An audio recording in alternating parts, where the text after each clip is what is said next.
वेदना और पश्चाताप। एक दिन राधिका ने घर में सब्जी लाने के लिए बाजार जाने का फैसला किया। वह हरिदास जी के कमरे में पहुंची तो देखा कि वे टीवी देख रहे हैं। उसने झट से टीवी बंद करते हुए कहने लगी, पता भी है कुछ, बिजली कितनी महंगी है। इसका बिल क्या तुम्हारा बाप भरेगा बुढ़े? यह कहते हुए उसने हरिदास जी को उनके कमरे से बाहर निकाल दिया और कहा, आप इस उम्र में और क्या कर ही सकते हैं? आप तो बस बेमतलब के बैठे रहते हैं। चलिए कहीं बाहर बैठ जाइए, मुझे बाहर जाना है। हरिदास जी ने अपने मन में कहा, मेरे लिए क्या फर्क पड़ता है? मैं अपने जीवन के अंतिम क्षणों का आनंद लेने की कोशिश कर रहा हूँ बस। जब राधिका बाजार से लौटी तो उसने देखा कि हरिदास जी दरवाजे के बाहर बैठकर उसके वापस आने का इंतजार कर रहे थे। तो उसने हरिदास जी को एक बार फिर से अपमानित करने का मौका नहीं छोड़ा। कहने लगी कि आपका काम क्या है? क्या आप अभी भी सोचते हैं कि आप मेरे जीवन में कुछ मायने रखते हैं? आप सिर्फ एक बोझ हैं, बोझ, समझे? उसने व्यंग्यात्मक लहजे में कहा।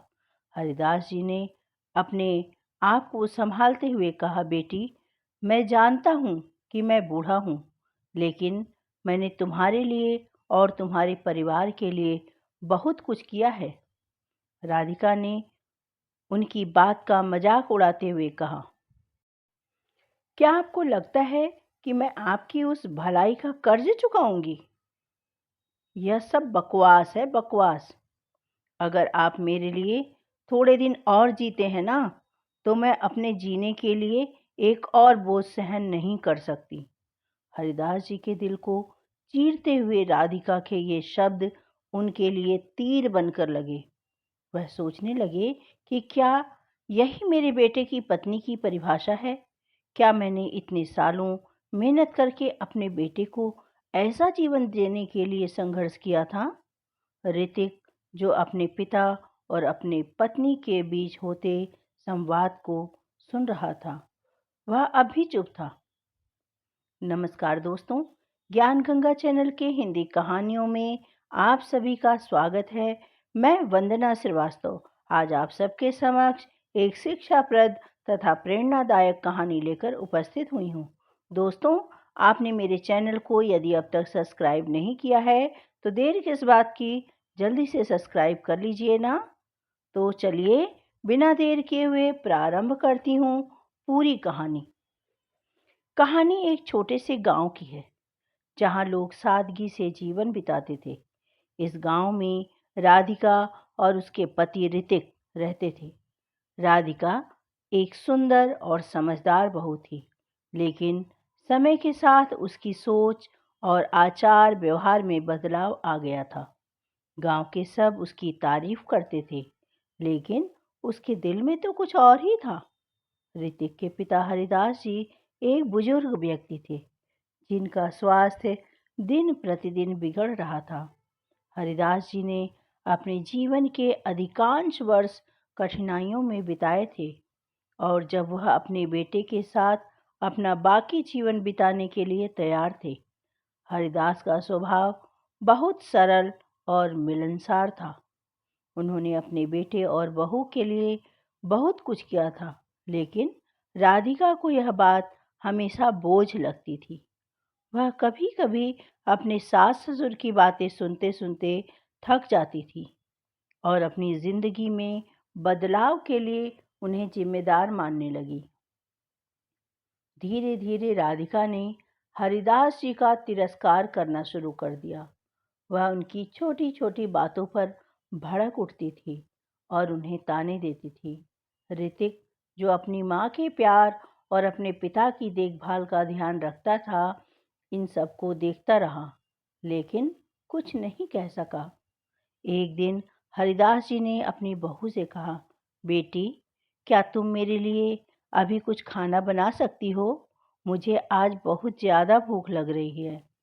राधिका ने उनकी बात को अनसुना करते हुए कहा, आप खुद ही बना लीजिए या सासू माँ से बनवा लें, मुझे समय नहीं है। हरिदास जी के चेहरे पर दुख की लकीरें उभर आई, क्योंकि उनकी पत्नी काफ़ी बीमार थी। उन्होंने सोचा कि वह अपने बेटे से बात करेंगे, लेकिन ऋतिक ने भी राधिका के पक्ष में ही समर्थन किया। हरिदास जी ने अपने मन को समझाया कि शायद यह मेरी ही गलती थी कि मैंने अपने बेटे को उसकी पत्नी को समर्पित कर दिया, लेकिन अब मैं खुद को ही उसके लिए बोझ महसूस कर रहा हूँ। लेकिन यह सोचने के बजाय कि उन्होंने क्या खोया, हरिदास जी ने अपने जीवन की परिस्थितियों को स्वीकार कर लिया। इसी तरह समय बीतता गया और राधिका का व्यवहार हरिदास जी के प्रति और अधिक कठोर होता गया। वह अक्सर उन्हें घर के कामों से दूर रखती, उनकी बातें अनसुनी कर देती और उन पर तंज कसने लगी कि आपके समय की बातें आज के समय में नहीं चलती।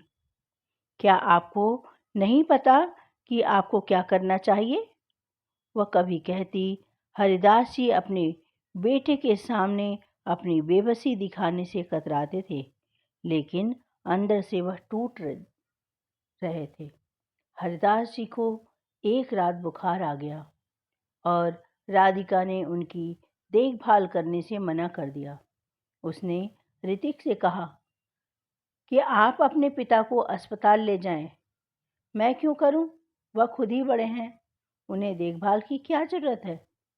ऋतिक ने सोचा कि यह सही नहीं है, लेकिन उसने अपनी पत्नी का समर्थन किया और अपनी माँ के अनुरोधों को भी अनदेखा कर दिया।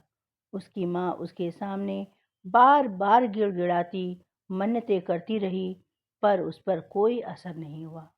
हरिदास जी के मन में यह विचार चल रहा था कि क्या वह अपनी संतान के साथ रहने के लिए इतनी बड़ी कीमत चुका रहे हैं?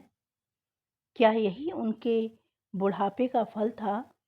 वह अपने बेटे के लिए मेहनत करते रहे, लेकिन आज उन दोनों को अपमानित होने का अनुभव हो रहा था। यह सोचकर उनका दिल रोता था कि क्या मैं अपने ही घर में एक बोझ बन गया हूँ। उनकी पत्नी उन्हें सांत्वना देती, पर कुछ कर न सकती थी। बुखार के बाद हरिदास जी की तबीयत और खराब हो गई। उन्होंने राधिका से कहा कि बेटी, मुझे लगता है कि अब हम लोग तुम्हारे लिए बोझ बन गए हैं। तुम मुझसे छुटकारा पा सकती हो। यह सुनकर राधिका ने कहा, क्यों नहीं? आप तो बस एक जिम्मेदारी हैं। उसके इस जवाब ने हरिदास के दिल को छेद दिया। ऋतिक अपनी पत्नी और पिता के बीच में फंस गया था। वह चाहता था कि उसकी पत्नी अपने सास ससुर का ख्याल रखे, लेकिन राधिका की हरकतें उसे भी कष्ट पहुंचा रही थी। वह जानता था कि हरिदास जी ने अपनी पूरी जिंदगी उनके लिए समर्पित की थी। यह सब देखकर ऋतिक की माँ यह सब सहन न कर सकी और एक रात जो वह सोई तो दोबारा उठ न सकी। अब तो जैसे हरिदास जी की पूरी दुनिया ही लुट गई। अब वे बिल्कुल अकेले पड़ गए। चाह करके भी उनके आंखों से आंसू रुकने का नाम नहीं लेते थे। ऋतिक भी अब गुमसुम सा रहने लगा। उसके दिल में अपनी माँ की यादें थी, जिसने हमेशा उसकी देखभाल की, लेकिन अब वह अपने पिता की देखभाल को भूलकर पत्नी की इच्छाओं को पूरा करने में लगा था। कभी कभी वह सोचता कि क्या मेरा कर्तव्य केवल अपनी पत्नी का ख्याल रखना है या मुझे अपने पिता की भी चिंता करनी चाहिए। लेकिन वह हर बार न जाने क्यों राधिका के आगे झुक जाता। एक दिन ऋतिक और राधिका के बीच गंभीर बहस हुई। राधिका ने कहा कि मैंने तुमसे शादी की है, लेकिन तुम्हारे पिता के कारण मेरी जिंदगी बर्बाद हो रही है। मैं नहीं चाहती कि वह मेरे ऊपर बोझ बने। ऋतिक ने कहा, राधिका, तुम्हें ऐसा नहीं कहना चाहिए। वह मेरे पिता हैं और उन्हें हमारी देखभाल की ज़रूरत है। क्या तुम्हें उन्हें अपना जीवन बर्बाद करने देना है? राधिका ने कहा। मैंने तुम्हारे लिए बहुत कुछ किया है, लेकिन अब मैं नहीं सह सकती। ऋतिक ने उसकी बातें सुनकर चुप रहना ही बेहतर समझा। एक रात हरिदास जी ने ऋतिक के पास जाकर कहा, बेटा, मुझे लगता है कि मैं तुम्हारे लिए बोझ बन गया हूँ। तुम मेरी चिंता मत करो, मैं अपने जीवन के अंत की ओर बढ़ रहा हूँ। यह सुनकर ऋतिक ने कहा, पिताजी, ऐसा मत कहिए, आप हमारे लिए बहुत महत्वपूर्ण हैं। लेकिन हरिदास जी की आंखों में आंसू थे, जो उसकी मजबूरी को दर्शा रहे थे। राधिका के मन में हरिदास जी के प्रति और अधिक नफरत पनपने लगी। वह सोचने लगी कि कैसे वह अपने ससुर को और अधिक सताए। वह उन्हें घर के कामों में शामिल नहीं होने देती और जब भी वह कुछ कहने की कोशिश करते, वह उन पर चिल्ला देती और कहती कि आपको अपनी उम्र का ध्यान नहीं है। जब तक घर में आप कोई काम करोगे तो सब कुछ ठीक रहेगा। हरिदास जी का दिल टूटता, लेकिन वह चुप रहने में ही भलाई समझते थे। समय बीतता गया, लेकिन हरिदास जी की स्थिति बद से बदतर होती जा गई। राधिका की कठोरता ने उनके जीवन में और दुख भर दिया। ऋतिक ने भी अपने पिता के प्रति कोई सहानुभूति नहीं दिखाई। इस स्थिति को देखकर हरिदास जी ने सोच लिया था कि वह अपने जीवन के इस आखिरी चरण को शांति से गुजारेंगे। लेकिन एक दिन एक ऐसा पल आया जब उनके दिल की बात निकल कर बाहर आ गई। एक दिन राधिका ने घर में सब्जी लाने के लिए बाजार जाने का फैसला किया। वह हरिदास जी के कमरे में पहुंची तो देखा कि वे टीवी देख रहे हैं। वह झट से टीवी बंद करते हुए कहने लगी, अरे पता भी है कुछ, बिजली कितनी महंगी है? इसका बिल क्या तुम्हारा बाप भरेगा बुड्ढे? यह कहते हुए उसने हरिदास जी को उनके कमरे से निकाल दिया और कहा, आप इस उम्र में और क्या कर ही सकते हैं?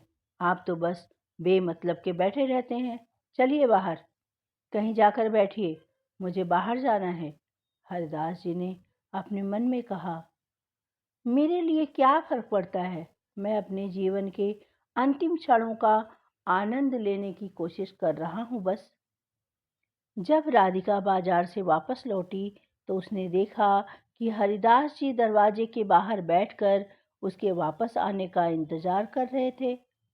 उसने हरिदास जी को एक बार फिर अपमानित करने का मौका नहीं छोड़ा। कहने लगी कि आपका काम क्या है? क्या आप अभी भी सोचते हैं कि आप मेरे जीवन में कुछ मायने रखते हैं? आप सिर्फ एक बोझ हैं, बोझ, समझे? उसने व्यंग्यात्मक लहजे में कहा। हरिदास जी ने अपने आप को संभालते हुए कहा, बेटी, मैं जानता हूँ कि मैं बूढ़ा हूँ, लेकिन मैंने तुम्हारे लिए और तुम्हारे परिवार के लिए बहुत कुछ किया है। राधिका ने उनकी बात का मजाक उड़ाते हुए कहा, ओहो, तो क्या आपको लगता है कि मैं आपकी उस भलाई का कर्ज चुकाऊंगी? यह सब बकवास है, बकवास। अगर आप मेरे लिए थोड़े दिन और जीते हैं तो मैं अपने जीने के लिए एक और बोझ सहन नहीं कर सकती। हरदास जी के दिल को चीरते हुए राधिका के शब्द उनके लिए तीर बनकर लगे और वह सोचने लगे कि क्या यही मेरे बेटे की पत्नी की परिभाषा है? क्या मैंने इतने सालों मेहनत करके अपने बेटे को ऐसा जीवन देने के लिए संघर्ष किया था? ऋतिक, जो अपने पिता और पत्नी के बीच होते संवाद को सुन रहा था, अब भी चुप खड़ा था। उसने राधिका से कई बार कहा था कि उसे अपने ससुर के प्रति संवेदनशील रहना चाहिए, लेकिन उसकी बातों का कोई असर नहीं हुआ। राधिका के लिए हरिदास जी केवल एक बाधा बन गए थे। एक शाम ऋतिक ने राधिका से कहा, तुम्हें अपने ससुर का सम्मान करना चाहिए। उन्होंने हमारे लिए बहुत कुछ किया है। लेकिन राधिका ने उत्तर दिया कि क्या आप मेरे जीवन को नरक बनाना चाहते हैं? आपके पिता जो कुछ नहीं पता, उन्हें यह नहीं समझना चाहिए कि इस घर में उनकी कोई अहमियत नहीं है। ऋतिक की आंखों में आंसू आ गए, लेकिन उसने अपने पिता के सम्मान की रक्षा के करने की हिम्मत नहीं जुटाई। हरिदास जी के मन में विचारों का तूफान चल रहा था। वह खुद को इस स्थिति में असहाय महसूस कर रहे थे। क्या उन्होंने अपने बेटे को सही शिक्षा दी? क्या वह अपने बेटे के लिए एक बोझ बन गए हैं? उनका जीवन केवल कष्ट और अपमान से गुजर रहा था। हरिदास जी ने अपने मन ही मन में एक निर्णय लिया कि अगर राधिका मेरे प्रति ऐसा ही व्यवहार करती रही तो मैं अपने जीवन के अंतिम क्षणों को अपने तरीके से जी लूँगा। उन्होंने अब निश्चय किया कि अब वह अपनी भलाई और शांति के लिए कुछ करेंगे। एक दिन राधिका ने घर में एक बड़ा समारोह आयोजित करने का निर्णय लिया। उसने अपने दोस्तों को बुलाया और हरिदास जी को अपने कमरे में रहने के लिए ही कह दिया और कहा कि आप इस समारोह में भाग मत लीजिए, हमें आपकी ज़रूरत नहीं है। हरिदास जी को यह सुनकर बहुत दुख हुआ। वह सोचने लगे कि क्या इस घर में अपनी जगह भी खो चुके हैं। समारोह के दौरान राधिका ने अपने दोस्तों के सामने हरिदास जी का मजाक उड़ाते हुए कहने लगी कि क्या आप जानते हैं, मेरे ससुर को खाने के अलावा और कुछ नहीं आता। बस दिन भर सोते रहते हैं और हमें तंग करते रहते हैं। यह सुनकर उनके दोस्त हंस पड़े, लेकिन हरिदास जी के कानों में जब यह आवाज़ पहुंची तो उनका दिल टूट गया। समारोह खत्म होने के बाद जब सभी लोग चले गए तो हरिदास जी ने राधिका से कहा कि बेटी, तुम अपने दोस्तों से जो कह रही थी, क्या वह सही है? क्या हमें एक दूसरे का सम्मान नहीं करना चाहिए? राधिका ने हंसते हुए कहा, आप तो मेरे जीवन में कुछ भी महत्वपूर्ण नहीं है। क्या आपको समझ में नहीं आता? मैं सिर्फ अपने जीवन को बेहतर बनाना चाहती हूँ, बस।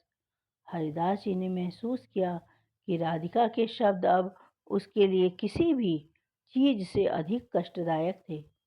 वह सोचने लगे कि क्या मैं सच में इस दुनिया के लिए इतना बेमतलब हो गया हूँ? क्या मेरा जीवन सिर्फ अपमान का संग्रह बन गया है? हरिदास जी के मन में यह सब सुनकर एक विचार आया और उन्होंने यह तय किया कि अब वह इस अपमान को और सहन नहीं करेंगे। उन्होंने सोचा कि मुझे अपने जीवन के इस दुखद अंत को एक नई दिशा में मोड़ना होगा। मैं अपने बेटे के बिना भी जी सकता हूँ। न जाने क्यों मैं इतना अपमान सहन कर रहा हूँ। हरिदास जी ने गांव के एक बुजुर्ग व्यक्ति से बात की और उनसे सलाह मांगी। उन्होंने कहा, आपका जीवन आपका है, इसे सम्मान के साथ जीना चाहिए। अगर आप दुखी हैं तो अपनी पहचान खुद बनाइए। हरिदास जी ने सोचा कि वह अपनी जिंदगी को एक नए मोड़ पर ले जाने की कोशिश करेंगे। एक दिन हरिदास जी ने अपने बेटे ऋतिक से कहा कि बेटा, मैं अब यहाँ और नहीं रह सकता। मुझे लगता है कि मुझे एक नया रास्ता चुनना होगा। मैं कुछ समय के लिए गांव से बाहर जाना चाहता हूँ। ऋतिक हैरान रह गया और बोला, लेकिन पिताजी, आप हमारे बिना कैसे रह पाएंगे?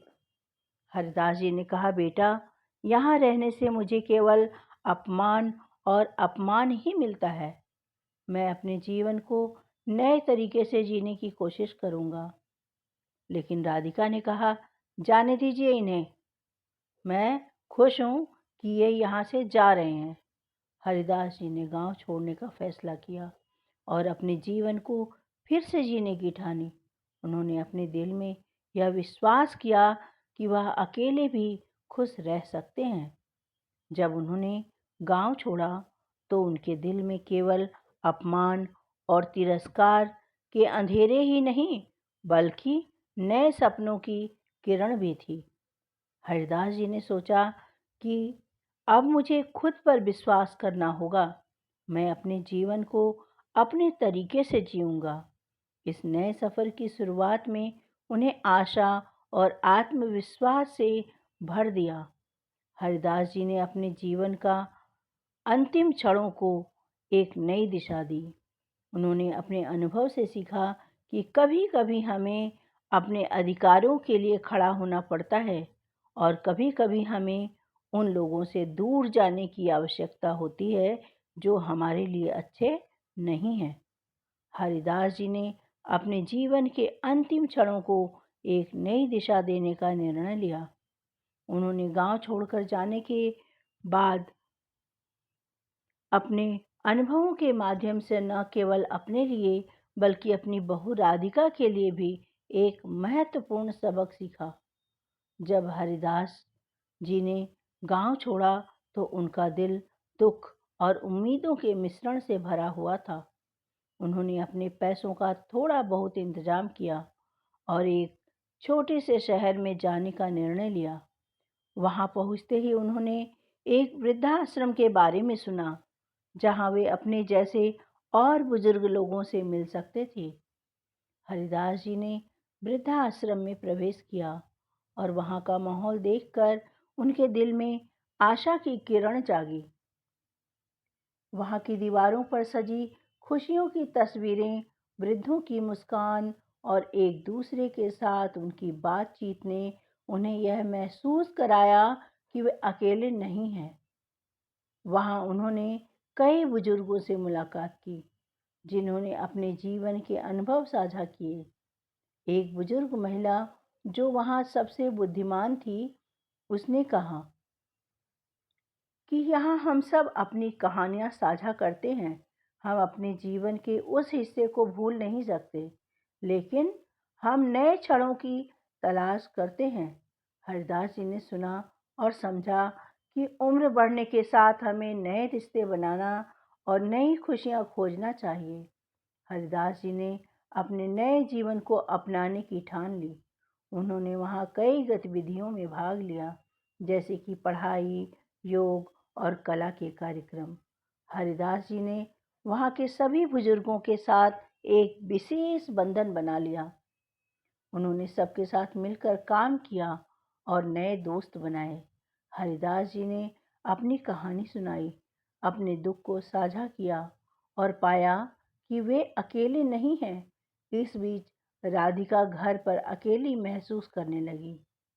जब हरिदास जी चले गए तो उसने सोचा था कि वह जीवन का आनंद लेगी, लेकिन सच तो यह था कि घर में केवल सन्नाटा और अकेलापन था। ऋतिक अब भी अपनी जिम्मेदारियों में व्यस्त था और राधिका को ऐसा लगने लगा कि उसके पास कोई भी नहीं है। एक दिन राधिका ने अपने दोस्तों को घर बुलाया। उन्होंने हरिदास की अनुपस्थिति में मजाक उड़ाते हुए कहा कि अब तो मैं आज़ाद हूँ, कोई बोझ नहीं है। लेकिन दोस्तों की हंसी में राधिका के दिल की गहराई से निकलता दुख छिपा हुआ था। हरिदास जी की यादें राधिका को बार बार सताने लगी। कभी भी जब वह अपने ससुर की मुस्कान को याद करती तो कभी उनकी कही बातें उसे अपने द्वारा किए गए अत्याचारों के बारे में अब सोच सोचकर घृणा हो रही थी। हरिदास जी को याद करते ही अब उसकी आंखों में आंसू आ जाते। उसे यह एहसास हुआ कि उसने अपने ससुर का कितना अपमान किया था। एक रात जब वह अपने बिस्तर पर लेटी थी और हरिदास जी की बातों को याद कर रही थी, उसने सोचा कि मैंने तो उन्हें केवल बोझ समझा, लेकिन उन्होंने मुझे हमेशा प्यार और सम्मान दिया। मैंने उन्हें अकेला छोड़ दिया, पर मेरा क्या यही कर्तव्य था? राधिका ने महसूस किया कि वह अपने ससुर के प्रति कितनी अन्याय कर चुकी है। जब भी वह किसी बुजुर्ग व्यक्ति को देखती, वह बेचैन हो उठती। अब उसका मन आत्मग्लानि से भर उठा। ऐसा ही कुछ हाल ऋतिक का भी था। कुछ दिनों बाद ऋतिक ने राधिका से कहा कि मुझे लगता है कि हमें पिताजी के पास जाना चाहिए। वह अकेले हैं और हमें उनकी देखभाल करनी चाहिए। पता नहीं वे वहाँ किस हाल में होंगे। ऋतिक ने फिर गुस्से में भरकर कहा कि यह सब तुम्हारी वजह से हुआ है। वे मेरे पिता हैं। अगर तुम्हें उनसे दिक्कत थी तो तुम उन्हें अपने दिल में बदलाव लाना चाहिए था। राधिका ने सोचा कि क्या मैं सच में अपने ससुर को भूल सकती हूँ। कुछ महीनों बाद राधिका और ऋतिक ने निर्णय लिया कि वे हरिदास जी से मिलने वृद्धाश्रम जाएंगे। जब वे वहां पहुंचे तो हरिदास जी ने उन्हें देखकर आश्चर्यचकित होकर मुस्कुराया। राधिका ने कहा, पिताजी, हम आपको बहुत याद करते हैं। क्या आप हमारे साथ अपने घर वापस चल सकते हैं? हरिदास जी ने कहा कि बेटी, यह सब कुछ अचानक नहीं हो सकता। मैंने अपने जीवन में बहुत कुछ सीखा है। मैं अब केवल एक पिता नहीं बल्कि एक व्यक्ति भी बन गया हूँ। राधिका ने अपने आंसुओं को छुपाते हुए कहा कि पिताजी, मैंने आपके साथ बहुत कुछ गलत किया है। मुझे इस बात का बहुत दुख है। घर में बुजुर्गों का होना कितना महत्वपूर्ण है, आपके जाने के बाद समझ में आया। पिताजी, मुझे माफ़ कर दीजिए। हरिदास जी ने राधिका को गले लगा लिया और कहा कि बेटा, जीवन में समय और परिस्थितियाँ बदलती है। हमें एक दूसरे का सम्मान करना चाहिए। उस क्षण में राधिका ने समझा कि वह अब केवल एक बहू नहीं बल्कि एक बेटी बन गई है। हरिदास जी ने राधिका को समझाया कि हमारे रिश्ते का मूल तत्व प्यार और सम्मान है। कभी कभी हमें अपने प्रियजनों की वास्तविकता को पहचानने में समय लगता है। राधिका ने अनुभव किया कि असभ्यता और अपमान केवल उस क्षण का हिस्सा थे, लेकिन सच्चा प्रेम और सम्मान हर परिस्थिति में महत्वपूर्ण होते हैं। इस अनुभव के बाद राधिका ने अपने जीवन में एक नया अध्याय शुरू किया। उन्होंने हरिदास जी का पूरा सम्मान करना सीखा और अपने व्यवहार में परिवर्तन लाए। हरिदास जी ने राधिका को समझाया कि वह हमेशा उसके साथ रहेंगे, लेकिन उन्हें अपनी पहचान भी बनानी है। अंत में हरिदास जी, राधिका और ऋतिक ने एक साथ जीवन बिताने का निर्णय लिया। उन्होंने एक दूसरे के साथ मिलकर एक नया जीवन आरंभ किया, जहाँ प्यार, सम्मान और सामंजस्य सबसे महत्वपूर्ण थे। राधिका ने सीखा कि कभी-कभी हमें अपनी गलतियों का सामना करना पड़ता है, और जब हम प्यार और सम्मान से आगे बढ़ते हैं तो जीवन की हर कठिनाइयों को पार किया जा सकता है। इस कहानी के अंत में हरिदास जी ने सिखाया कि सम्मान और आत्मसम्मान सबसे महत्वपूर्ण है। उन्होंने अपने बुढ़ापे को एक नई पहचान दी और अपने जीवन को एक नए अर्थ में जीने की कोशिश की। तो दोस्तों, आप लोगों को मेरी यह कहानी कैसी लगी? यदि कहानी पसंद आई हो तो चैनल को लाइक और शेयर करें। चैनल पर नए हैं तो चैनल को सब्सक्राइब अवश्य करें। मित्रों, अगर आप सब यह चाहते हैं कि मेरी कहानियाँ आप सदैव ऐसे ही सुनते रहें तो आप सभी को लाइक और कमेंट्स तो करना ही पड़ेगा, है ना दोस्तों? जिससे मैं उत्साहित होकर आप सबके लिए और अच्छी से अच्छी कहानियाँ लिख सकूं। आप लोग और किस तरह की कहानियाँ सुनना पसंद करते हैं, प्लीज़ कमेंट्स में अपना नाम अवश्य लिखें। दोस्तों, मेरे चैनल को सब्सक्राइब अवश्य कर लीजिए, जिससे कि मेरे द्वारा सुनाई गई कहानी आप सबके पास सबसे पहले पहुँचे, जिसे सुनकर आप सबसे पहले आनंद ले सकें।